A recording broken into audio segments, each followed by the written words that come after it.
How wonderful it is this time of year, when the monsters in our midst make themselves clear, ringing our doorbells full of glee and good cheer, crying, "Trick or treat, what have you got for us here?"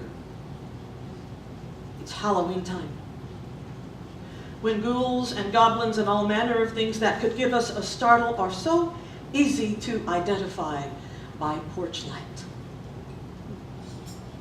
We presume we know what's under those masks. Giggly children, grown-ups having harmless fun, and so we feign fright and gamely play along for a night or two. There are other things too in our world these days that seem more clear than before, seemingly easier to identify for their recent emergence from the shadows, emboldened by persons and actions that tear at our norms, or what we perceive as our norms. All manner of things that show up on our TV screens and our news outlets and in our own neighborhoods, people sporting symbols of hate on their bodies or their bumpers, pumping social media full of it, shouting through the streets. They're easily identified by their Home Depot tiki torches.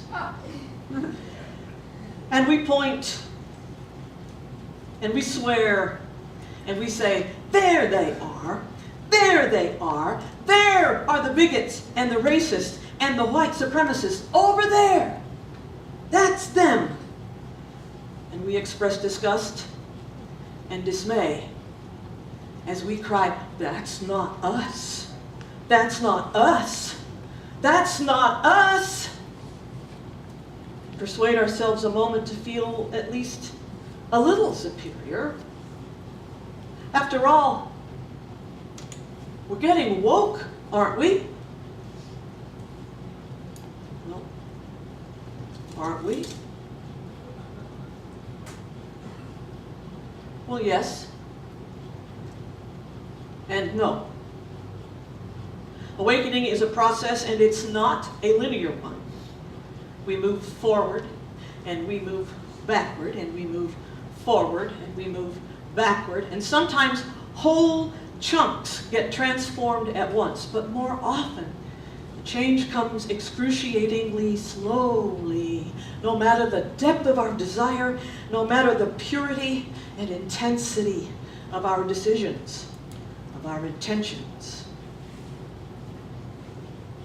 Most of all, we have not fully unmasked our own complicity in perpetuating systems of white supremacy embedded in our daily lives.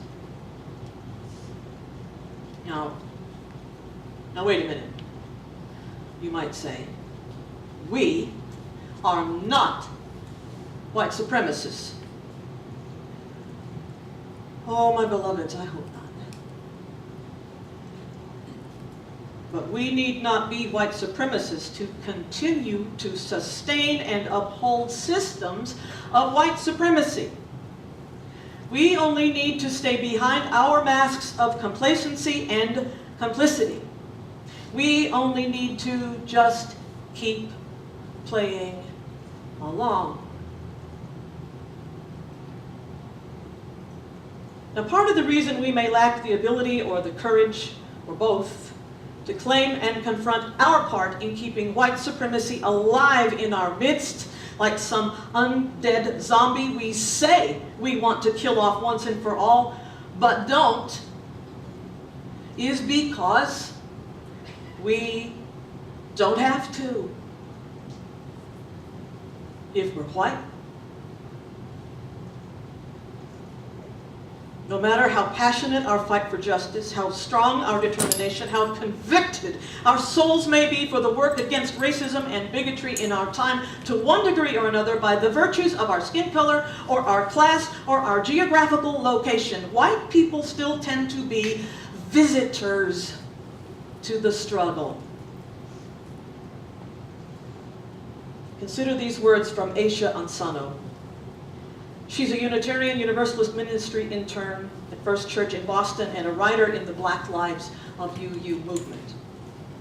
She says, No matter what tactics and methods racial justice activists use, the general response of society will be a collective head shaking and tisking, because what people are actually complaining about are not the specific tactics that are being used in the struggle for racial justice, but that the struggle exists at all. I imagine that for most people, the immediate reaction to that statement is defensiveness.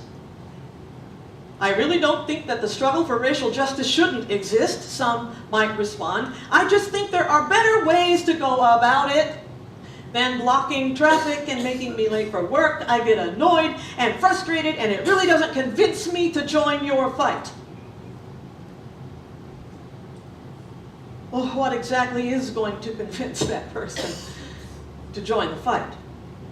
Picket signs on the side of the road? Then they can just think, look at those troublemakers disturbing the peace over there, as they drive on their way to work, and then promptly forget about it, except to complain how their day was disrupted. It's not the specific methods that are making people uncomfortable, Aisha continues. It's the fact that the struggle for racial justice is seeping into their awareness in ways they can no longer ignore. White people tend to be visitors to the struggle for racial justice, ones that aren't forced to be there, but can choose to come in and leave whenever they like, while people of color reside in the struggle.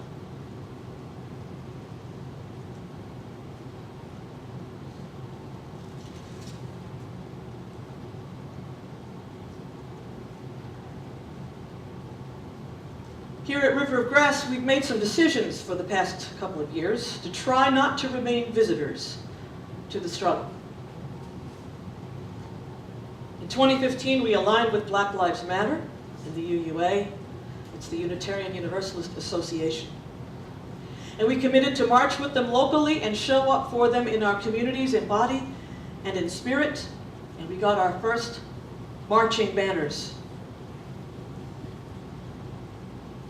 This time last year, we launched a series of listening circles and a time of study of the issues at hand to lead up to planting our Black Lives Matter flag outside of our building, right out there on the median.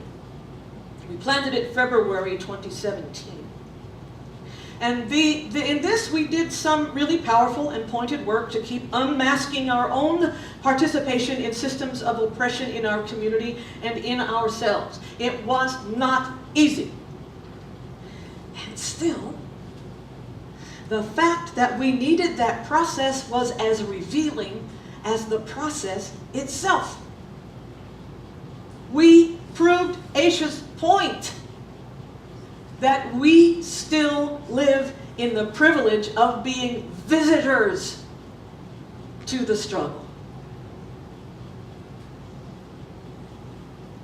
And yet it did start us looking at ourselves harder, at our faith, at our presumptions. It prompted a deeper and sometimes more painful process of unmasking.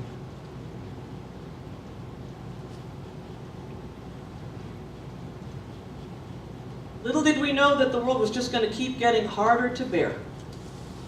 Oh wait, is the world different than it was before? Or are we just getting more awake? In the midst of all the hue and cry among so many of those we gather with and love, some of my colleagues and friends of color have said, "Really, Amy? Do you think that the world is somehow worse? Or is it just your illusions getting shattered? This world, this hateful, ugly, painful world you're so upset about, this is the world we navigate every single day of our lives and for hundreds of years."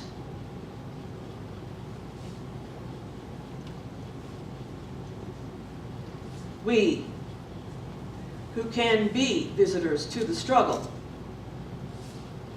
sometimes have trouble Not just with recognizing and confronting the day-to-day racism of our world, but owning our history of it. We resist facing our own complicity, and we hate to face the truth. We hate to face the truth. That some of the very ones we are proud to claim as our founding ones in Unitarianism were not just complicit standers-by, but active in the trouble, in the most heinous parts of that history: genocide, slavery, the oppression of women. For instance, all of our founding fathers in early Unitarianism, in the early days of democracy in the United States of America, all of them but two owned slaves.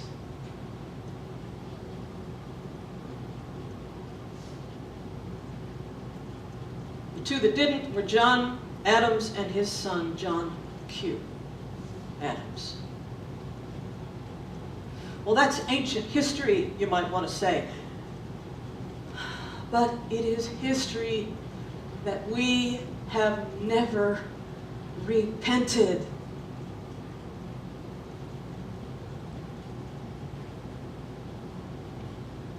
And we don't have to go that far back to uncover our own modeled history as Unitarian Universalists. It was just a few months ago that an event in Unitarian Universalism brought us to this very moment this morning. In the spring of 2017, unfair hiring practices at the Unitarian Universalist Association in Boston came to light. Hiring practices that favored white men. It was brought to the public eye by a Latina woman passed over for the position she was seeking in her region, our region, in favor of a white man who did not live here nor plan to move here. She was told she was not the right fit. Everyone else at that level of leadership is white. And then many of our colleagues of color came forward to speak truth to power, saying that they too experienced racism in our midst. Some of it overt, all of it the result of systems of white privilege embedded in our own denomination and its practices. And they asked us to listen, and we began to try. And they asked us to disrupt business as usual, to directly confront white supremacy in ourselves and in our congregations. And thus was the white supremacy teach-in conceived in May of 2017. And we at River of Grass joined with more than 700 other UU congregations to hold teach-ins to become more than mere visitors to the struggle. And you know what else, those colleagues of color? They could have left us, but they stayed. And they asked us to stand with them. For me, this unmasking is not just spiritual, not just emotional. It's manifested in my body too. Maybe yours. Maybe it's true for you. Maybe you might not have realized that that constant background discomfort, that queasiness, that perpetual fatigue, the aches you can't explain, maybe that's your body's way of processing your conscious awakening. Does your heart feel pierced when another person who looks like you or looks like your brother or someone you love is gunned down? Does your mouth go dry? Does your throat close up when you come face to face with the realization of your own perpetuation of systems of white cultural privilege and ignorance of other worthy ways? Are you numb all over because your body has decided this is just too much to bear? Your mind says go, but your body says no. Does your stomach churn when tu familia is hunted down and expelled from the places they risked to come to carve out a better life for themselves? Do your arms go numb when you feel helpless to do anything to console, to mend, to fix the injustices you see all around you? Or does your whole body just ache, telling you to close yourself in, to cut ties with a world that is just too much? This is the effect of white supremacy on our bodies.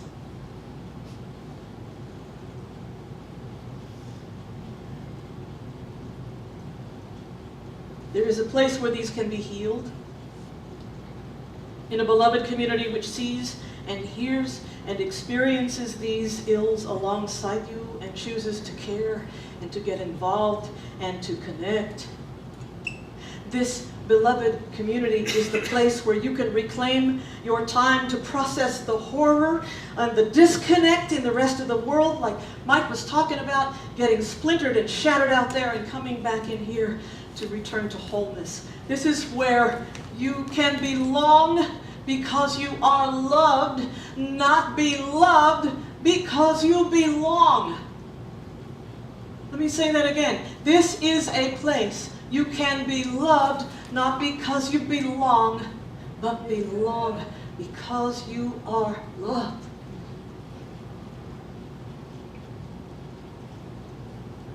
In a beloved community, you'll be reminded of some truths that transcend the chaos and the oppression and the dominant culture.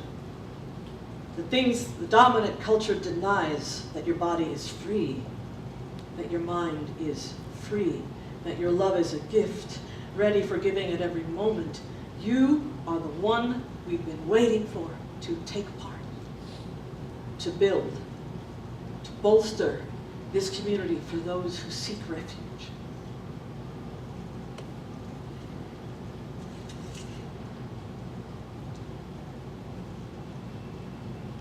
W.E.B. Du Bois wrote near the turn of the last century, "Now is the accepted time.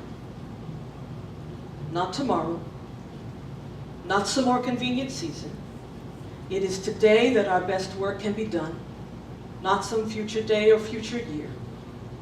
It is today that we fit ourselves for the greater usefulness of tomorrow. Today is the seed time. Now are the hours of work, and tomorrow comes the harvest and the playtime."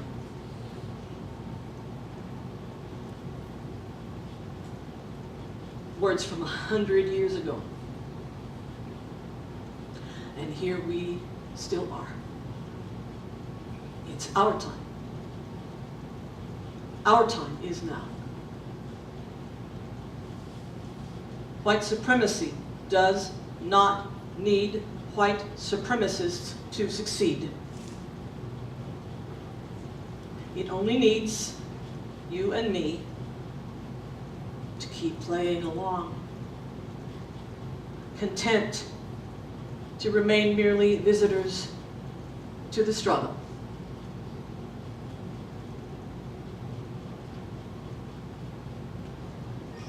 Wearing complacency and complicity as our masks.